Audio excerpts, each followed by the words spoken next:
will begin. It was the origin. Oh, really? Yeah, it makes sense.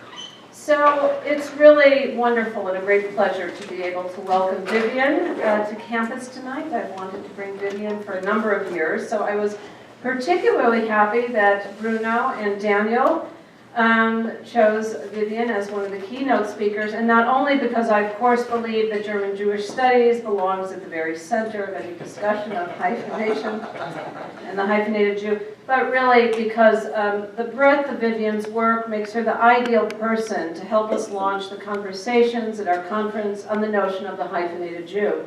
As a scholar who circulates between Europe and the US and Israel, Vivian embodies a mode of scholarly inquiry and engagement that cannot be contained within any national framework. Her writing has added immeasurably to the debates about the key figures in Jewish modernity, as she puts figures such as Kafka, as we already heard earlier today, Benjamin, Celan, in conversation more broadly with European thinkers such as Arendt, Blanchot, Derrida, and others. She has been one of the key voices not only in the field of German Jewish literature, but Jewish thought more broadly. She writes beautifully and brings a precision and clarity that is really quite rare, and I'm sure we will be seeing that very soon. Vivian Liska is professor of German literature and director of the Institute of Jewish Studies at the University of Antwerp, Belgium. Since 2013, she has also been distinguished visiting professor in the Faculty of the Humanities at the Hebrew University of Jerusalem. Her major book publications are listed in the program, so I won't go into all of them. And the longer list of publications and articles, if I were to recite them, would keep us here much too late tonight. Let me just mention, though, a few key things. She is the editor of the book series Perspectives on Jewish Texts and Contexts with de Gruyter in Berlin, and co-editor of the Yearbook of the Society for European Jewish Literature, and also of Arcadia, the International Journal of Literary Studies. In addition to a number of significant edited volumes, she is also the author of Giorgio Agamben's Empty Messianism, translated into Hebrew several years after it first appeared in German.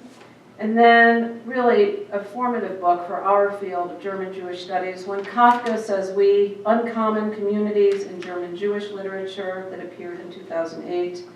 And then Fremde Gemeinschaft, Deutsch-Jüdische Literatur der Moderne, which came also out then with a Hebrew translation. Well, the Hebrew translation is still in process, I think. And in 2012, Vivian was awarded the Austrian Cross of Honor for Sciences and the Arts.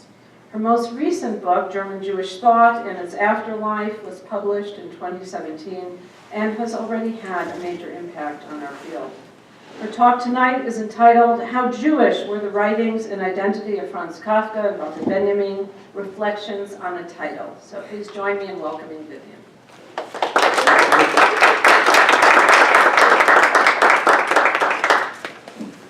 Thanks so much for this truly generous introduction.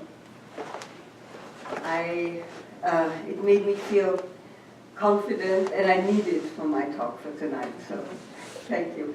Thanks, of course, to Bruno for inviting me here. We've had a wonderful encounter in Jerusalem, out of which this developed with many things in common. And I wonder myself how this will play out, as you will see. I also want to thank Sarah. I was invited to Chicago and talked about my book. And at the end, Sarah asked me, what role does literature actually play in all this?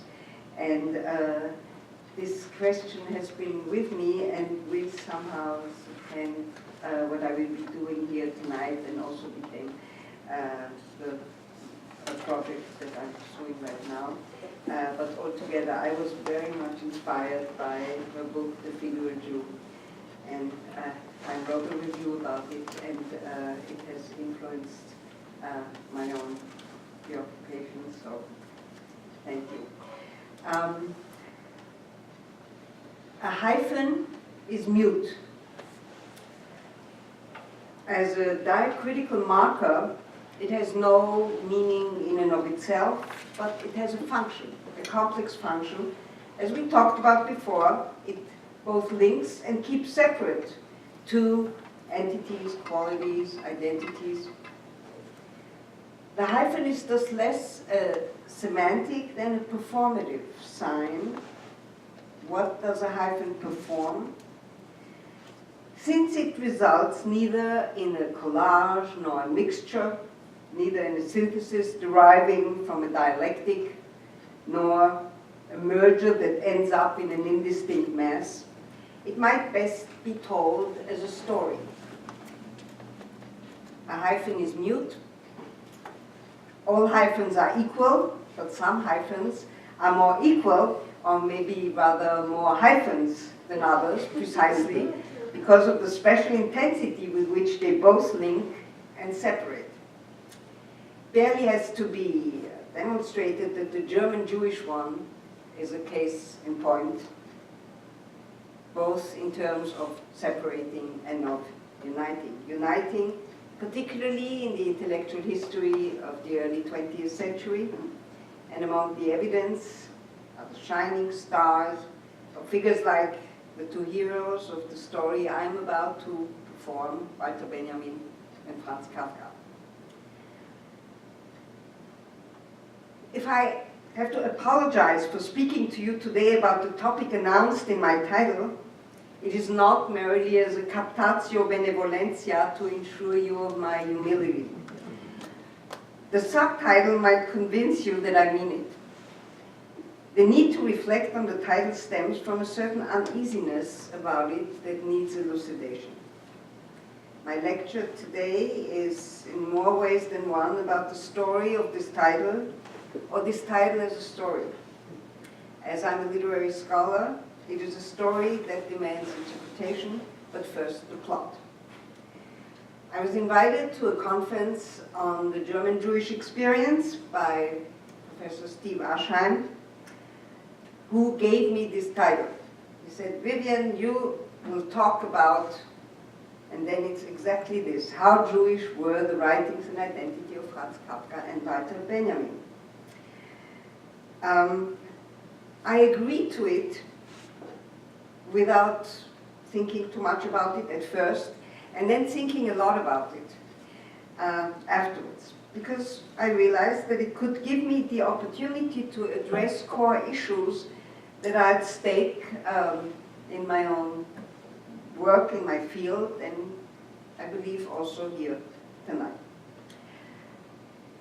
So I first resisted, then gave in, and part of the plot, or maybe already its interpretation, was my desire to find out why it made me feel uncomfortable, and whether there's a way to make this uneasiness fruitful.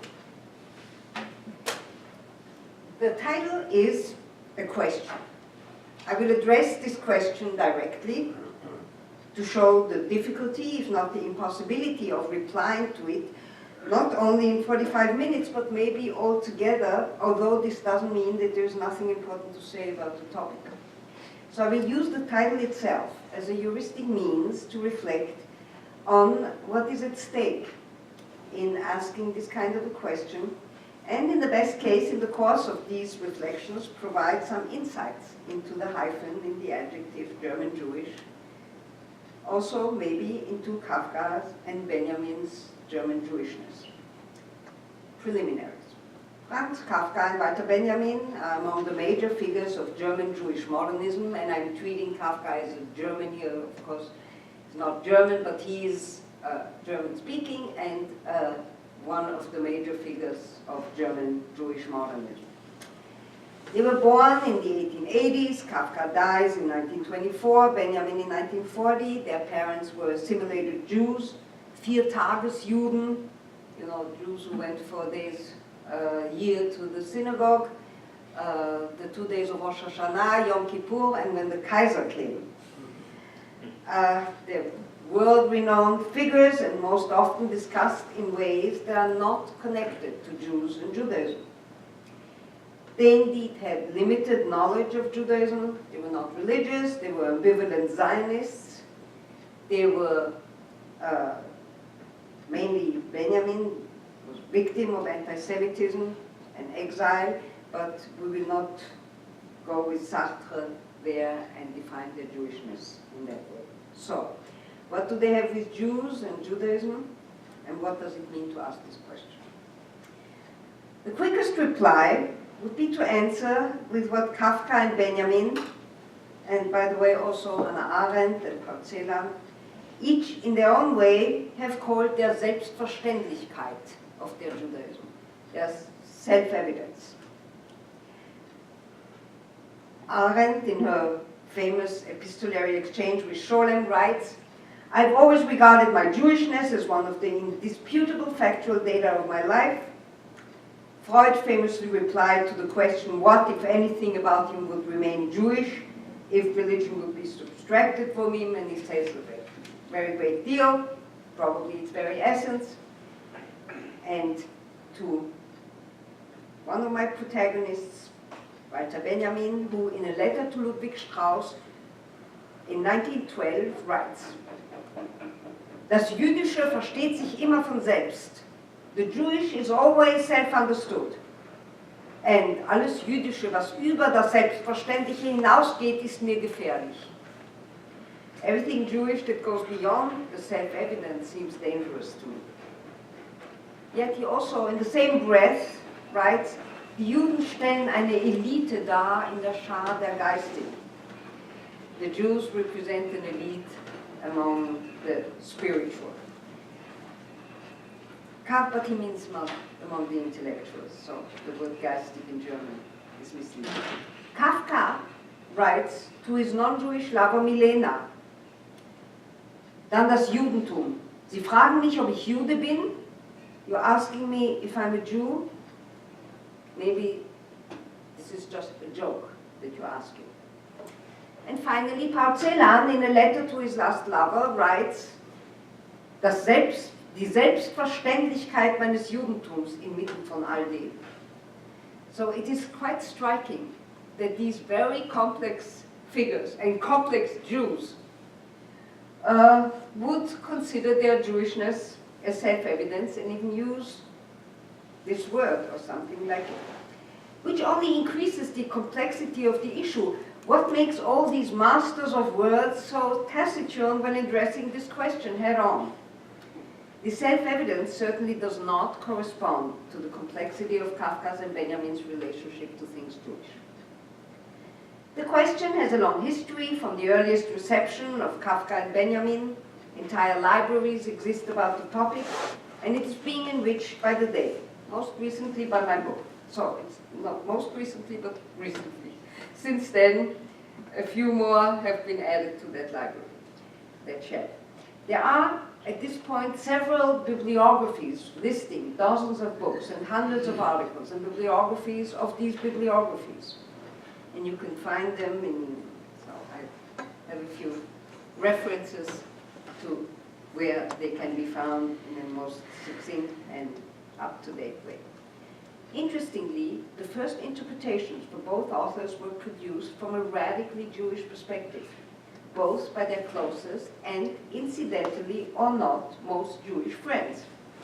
For Kafka, his first interpreter was Max Brod, who read Kafka in thoroughly Jewish ways, in the religious sense. The same goes for Benjamin, whose first reader, Scholem, considered Benjamin a Jewish theologian and mystic who lost his way when he turned to Marxism. Both readings were heavily disputed afterwards. Maybe the most radical polemic is Benjamin's critique of Brod's reading of Kafka. More about this later. Today, there are two divergent responses. In German Jewish, and especially in cultural studies, Kafka is often considered eminently Jewish. His environment, his demeanor, his friends, his language, his love for the Yiddish theater, his reflections on his relation to the Jewish community, his occasional Zionist statements, disregarding the fact that the word Jew does not appear in his entire fiction. On the other hand, there are critics and thinkers who oppose this view or read Kafka very differently, and what is more striking, for opposite reasons. For Moshe Day and others who think in a similar vein, Kafka is not quite Jewish because he's not rooted in Jewish learning. More specifically, Moshe Idel regards Kafka as the origin and main bad influence on the desolateness of German Jewish thinkers that include Benjamin and Scholem. For Idel, this melancholy and desolateness contrasts with the plenitude of Judaism, particularly Jewish mysticism, invoked by Benjamin and Kafka. For Giorgio Agamben, who reports a discussion and disagreement with Idel in Old World New Mirrors, Kafka and Benjamin are to be read as antinomian Jews like the Apostle Paul, and so are appropriated for Christianity. The dispute about Kafka's and Benjamin's Jewishness is long and ongoing. Two examples to illustrate this. Otto Pick, one of Kafka's Prague friends, reported that Kafka in 1922 talked to Scholem about his utter lack of firm Jewish ground under his feet. However, this lack of grounding, which is indeed one of the most fundamental motifs of Kafka's writing, has, paradoxically itself, become one of the aspects of his work characterized as eminently Jewish. See, for example, Maurice Blanchot, or also Judith Butler, and Kafka's writing of non-arrival and her argument that Zionism is un-Jewish because Judaism is non-territorial. And therefore, Kafka is the epitome of that Jew because he lacks any Jewish grounding literally under his feet.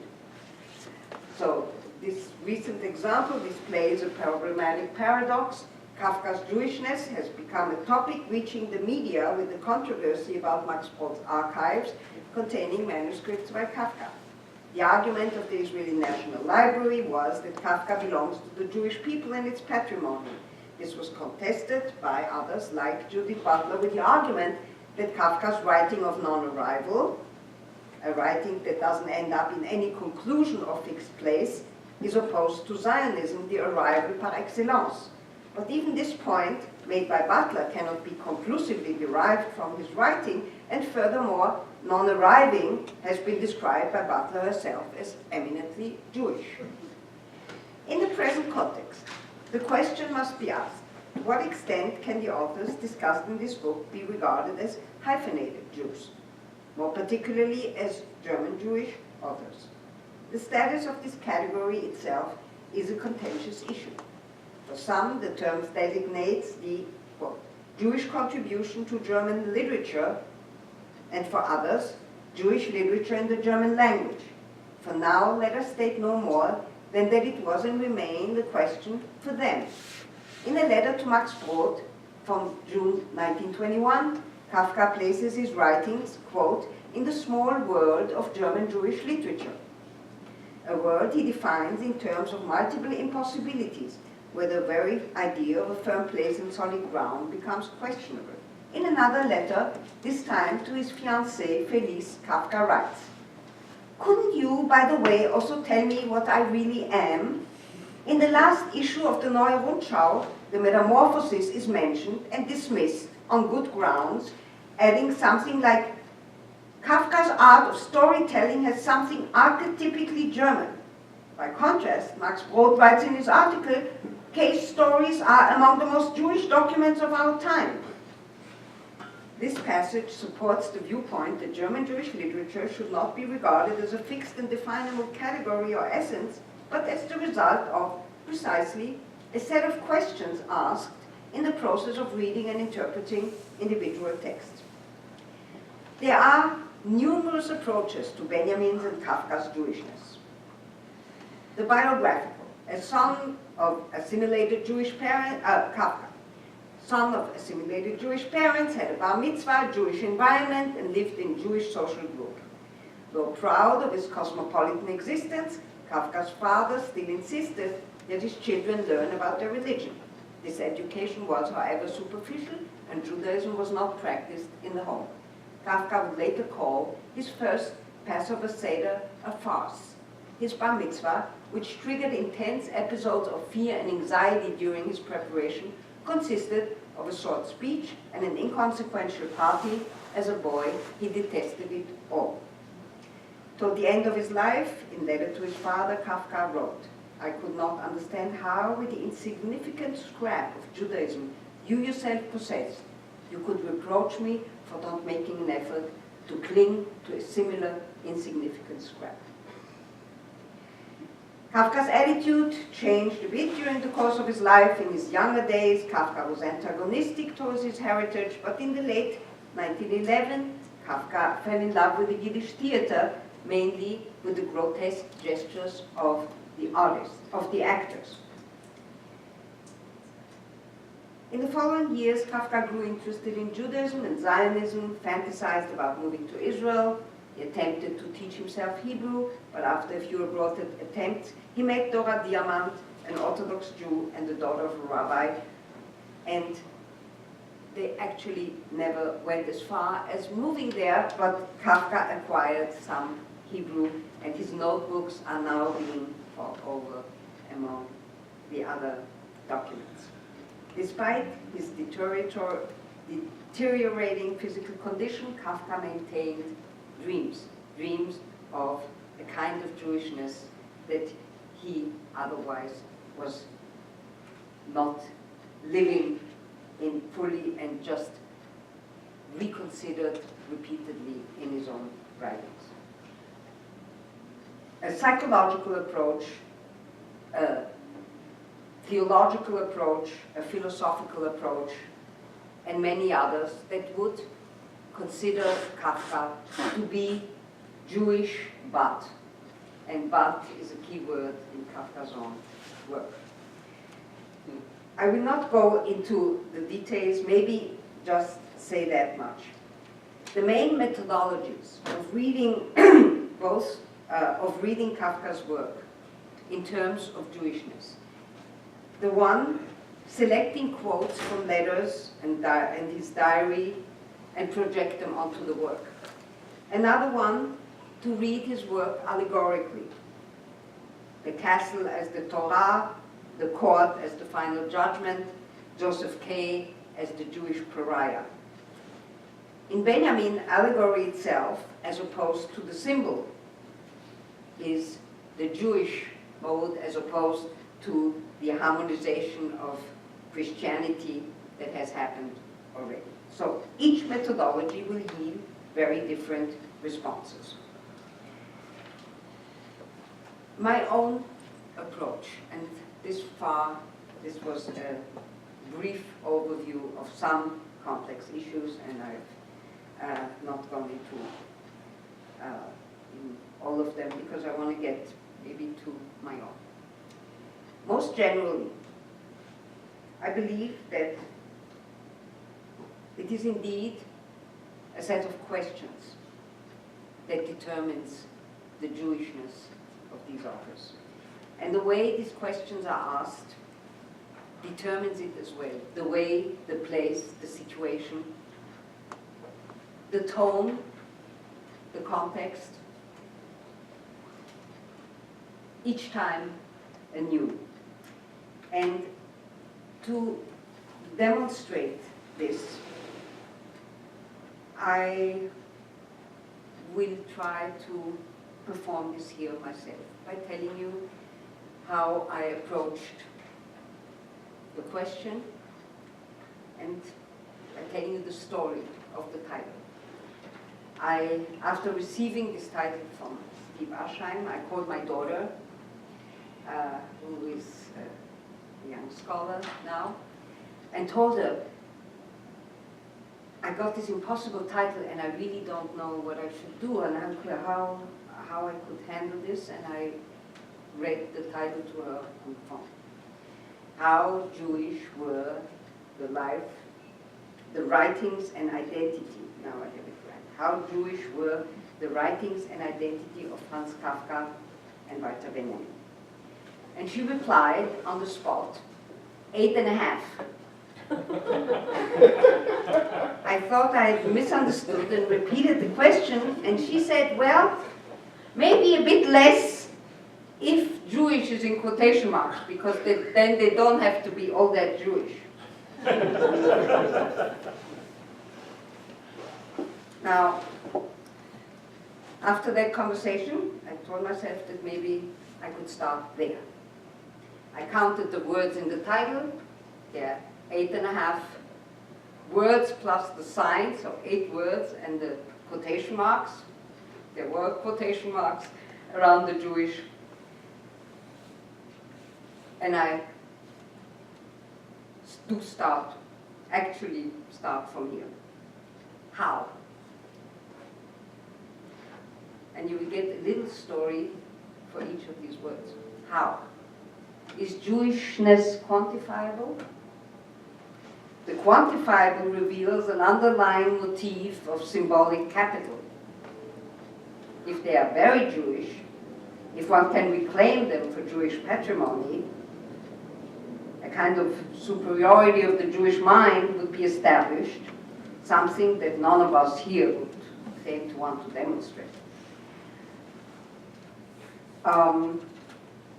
Ironically, claims of a quantifiable identity of Jewishness are utterly non-Jewish. According to Jewish law, one cannot be a little bit more, a little bit less Jewish, because we can be either Jewish or non-Jewish. So, with a little shift, this could be replaced by how were they Jewish? A great variety of existing and possible answers. Some examples.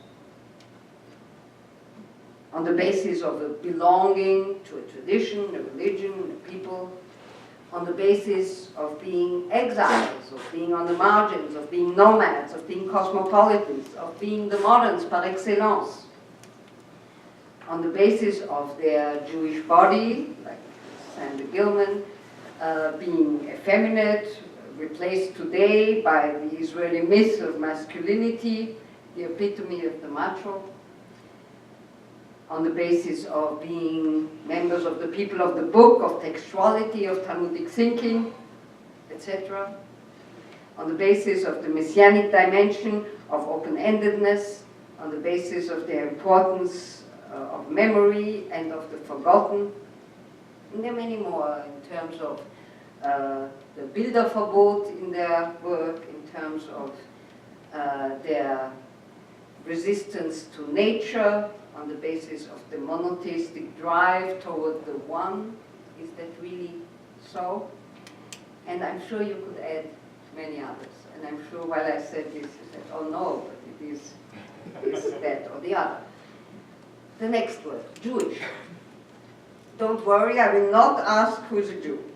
I leave this to the Knesset and the Rabbanut. I will instead ask what it means to apply an adjective, such as Jewish, to anything, including being.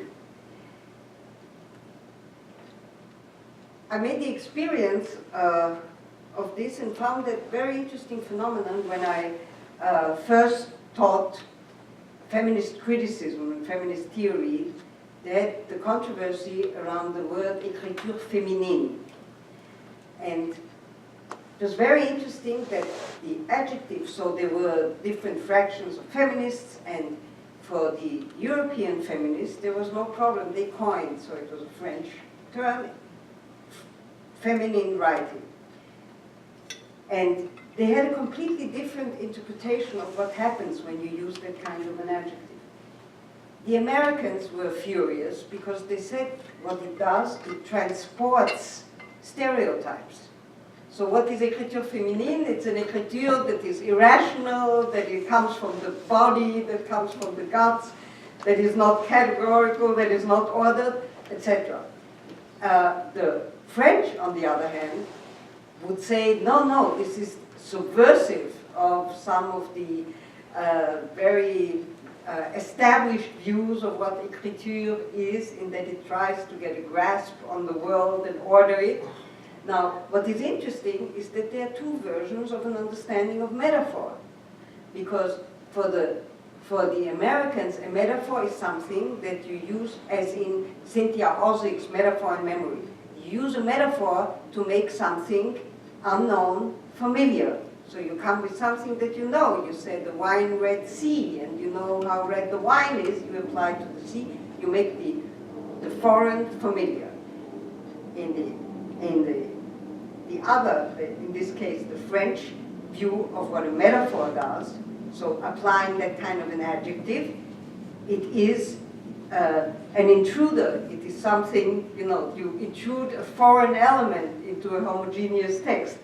So these two these two opposite understandings of metaphor actually play into the very idea of what is at stake. So, when you say Jewish as an adjective, what exactly happens? Is it that you are carrying with you stereotypes? Or is it that you apply something that is a kind of subversive intruder into, let's say, German literature? So, one can surmise that adjectives must have been problematic, adjectives of that kind, calling something Jewish, were problematic for both Kafka and Benjamin, since these verbal forms subsume the singularity with which each individual lives his or her Jewishness under a common denominator. Now, of course, this does not count for a sociologist, but from a literary perspective, and a perspective very much like the one that Kafka and Benjamin would hold, this would be something that they were too modernists to endorse that time, and that kind of a use of an adjective. And yet, they both use them extensively. Kafka, for example, when in his letter to the father, he writes about, quote, the Jewish life that he had to wrest from the spare remainders of the tradition the father conveyed to him, or more interestingly and surprisingly, Benjamin, when in an early letter to Ludwig Strauss, he describes his refusal to join the Zionists and accuses them of having failed to think the key issues in a Jewish way. I have to read this in German first. Sie, die Zionisten, am allerwenigsten dürfen sie vom jüdischen Erlebnis reden. Sie sind Heidmenschen. Haben sie jemals Schule, Literatur, Gemütsleben, den Staat jüdisch durchdacht? Have the Zionists ever truly thought about a Jewish form of life, a Jewish politics, what that would be, a Jewish education, a Jewish school? So, and calling them half-humans. How he himself would see these, he doesn't say. How he would imagine a truly Jewish education and a Jewish state and a Jewish politics. Instead, he added that this he would actually have to figure out. He's committed to Kulturjudentum, but writes, was ich unter dem fruchtbaren Kulturjudentum verstehe, bin ich noch schuldig. I still owe this some thoughts. They would not come. The next term, were. This is really literally the title that I got. Why in the past tense? Isn't there a difference between what Jewish meant at the time and what it means today? Does it matter more how Jewish they were in their time, in their context, or how looking at the Jewish dimension of their writings and identity would inform our thinking about Jewishness? Certainly for Benjamin, dealing with works and authors of the past doesn't mean, quote, reconstructing what they actually were, wie sie gewesen sind, but to gain insights into what we are today derived from our self-observation as we project our own time onto theirs. Even a quick glance at the development of Jewish interpretations of Kafka and Benjamin over the past century can inform us about the complexity of the past tense of the verb form were in this title. I cannot go into this, but it would be a condensed history of ideas of the past century, from Brod to Butler via Benjamin, Arendt, Derrida, Zizek, and many more. The next word, writings. It's a complex word between work and writing. How Jewish were, are the mode of writing of Kafka and Benjamin.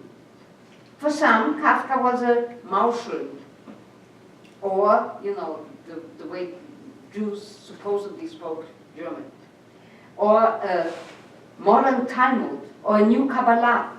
For others, they wrote the most crystalline German and the supreme German modernism. ever written. So these are quotes. For some, Kafka's and Benjamin's approach to literature, to history, the notion of a coherent work, to writing versus orality, were thoroughly Jewish.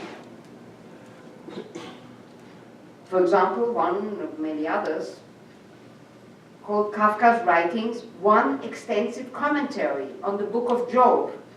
For others, an important Germanist called Beda Alemann, he associating Kafka with Jewishness meant, quote, a grave misunderstanding and disregard of the literariness of his work. More recently, Dan Miron rejects readings of Kafka as Zionist or Yiddishist and describes him as a kind of, quote, sentimental, ignorant, yet utterly stubborn Jew that he was. Now, the word stubborn, incidentally, is the translation of the German word verstockt. That is the way Luther called the Jews. My next word, identity. Maybe the most interesting and problematic category. Identity is a word that stems from the outside, or else is used when something is disappearing. I'm saying this because I was interviewed by a journalist from Die Zeit about the identity of the Antwerp Jews, and he meant the Orthodox community. And somehow I felt that there was a clash between the word identity and what he wanted me to describe.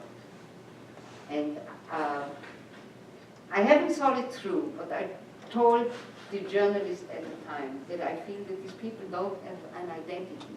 They live a Jewish life. And the very word identity came to seem dubious to me in this context. And I thought that maybe the very word is something that, like the owl of Minerva that flies out at night, happens when, to use Hegel's words, eine Gestalt des Lebens verschwindet, when a certain form of life is disappearing. Both Kafka and Benjamin's Jewish identity might be such a case. They lived their Jewishness in a time when the very notion of identity designated a crisis, the modernist crisis of identity, to quote the title from Jacques Derrida. I suppose in historical terms, the rise of strong nationalist feelings in the mid-19th century created certain intense notions of identity connected with locality. This didn't quite work for the Jews unless they became Zionists. So to them, identity had to be religious, cultural, the people of the book, or then going as far as, remember this enumeration that I had, of identifying with the nomad, whatever paradox you're creating when you get there.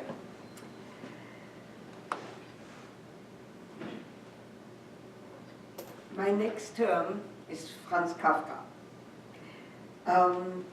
Given the literature on the topic, I will just have two quotes, one for Kafka and then one for Benjamin.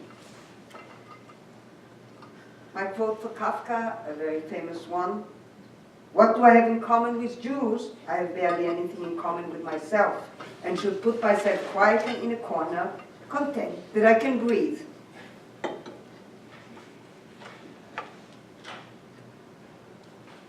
This quote points to Kafka's questioning of being a whole as an individual, and links this to an equally questionable belonging. Kafka doesn't give an answer. The rest is literature. Kafka says, "I am wholly made of literature." Walter Benjamin. In his letter to Ludwig Strauss, he writes, "As far as ideas and people are concerned, I have, for myself, discovered the highest as Jewish, and what I have understood I can sum up in one formula. When I live as a conscious human being, then I live as a conscious Jew. When I'm most a Mensch, I am a most Jewish, but Mensch here in the German sense and not even in the Yiddish one." Interesting, if you put these two quotes next to each other, in both cases, something almost dissolves, but only almost. Kafka dissolves even his own individuality. And Benjamin extends it to the whole of humanity. So in a way, the two quotes put together, for Benjamin, the Jew being a mensch, and for Kafka not being even him. So the way he associates with Jewishness implodes in his own self. The word end between the two would open up a long and, for me, most interesting discussion about Benjamin's talk, Benjamin's letters, Benjamin's essays, numerous essays, discussions on Kafka. But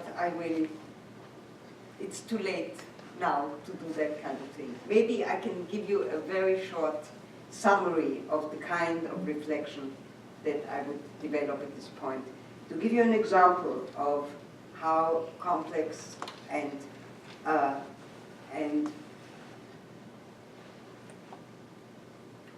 okay, I don't find the adjective, but what I believe is that you have to reinvent this each time anew. And maybe inventing is the wrong word, because I do believe that you have to bring the evidence for it. To give you an example of how the Jewishness of Franz Kafka and Walter Benjamin can indeed be constructed anew. I am in my book dealing with Walter Benjamin's and Gershom Scholem's discussion about Kafka. And it is highly interesting to see that it has always been considered that Scholem is the Jewish one who is coercing or projecting his own Jewishness on Benjamin. But if you look closely at the way they are discussing Kafka, you could see that one could construct this in a very different way. For Scholem, Kafka is a theologian, a negative theologian. For Benjamin, he rejects this negative theology. Scholem writes, in Kafka we see the nothingness of revelation. So it's the moment of the emptying out of revelation in modernity. Benjamin rejects Scholem's suggestion and instead brings up Talmudic categories. He talks about Kafka as writing a kind of agadah to halacha that is not explicit. And I was wondering how come that Benjamin would introduce Talmudic categories and reject the theological ones, as opposed to Scholem, who is considered to be the actual source of Benjamin's knowledge about Judaism. And one could say very well that the Talmud is a more specifically Jewish category than the theology that Scholem introduces in this debate. And the very obvious reply when you start thinking about why Benjamin would rather go to the Talmud than to the theology is that he believed that one could do that the interhuman interactions that are being brought up in the Agadah are more relevant to what he could consider even a political way of thinking about the world than the theological considerations of Scholem. I'm coming to the quotation marks, the half, so how Jewish were the writings and identity of Franz Kafka and Walter Benjamin.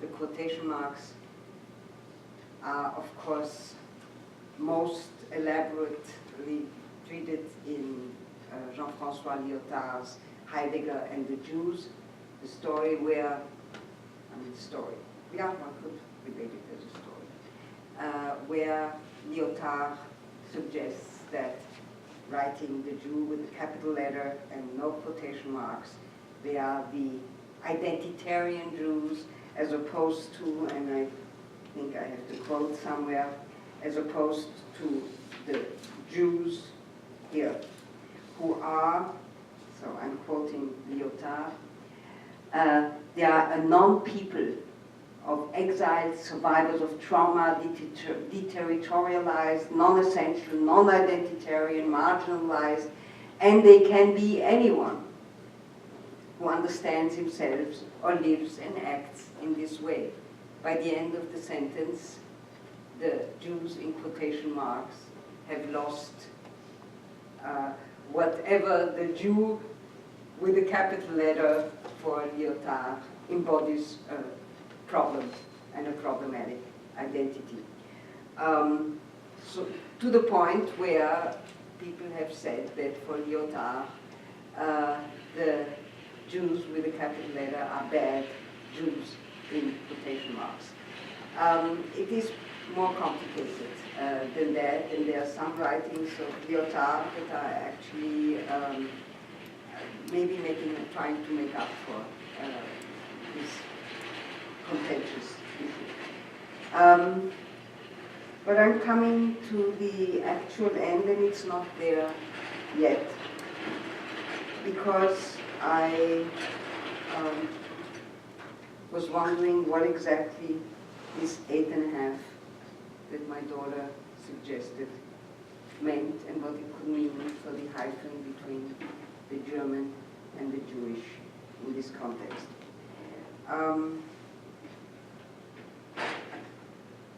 8.5 is obviously a movie by Fellini,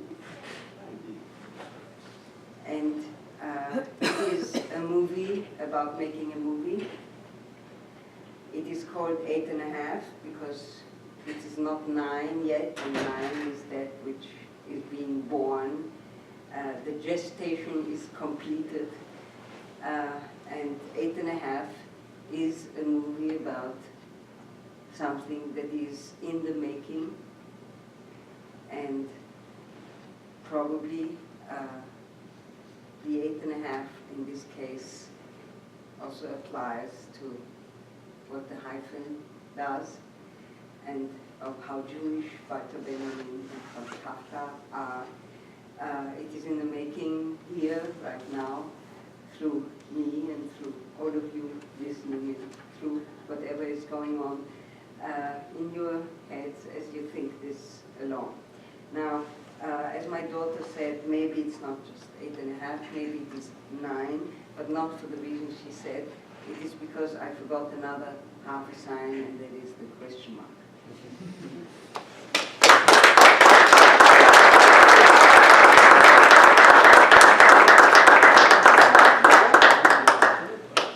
So, well, I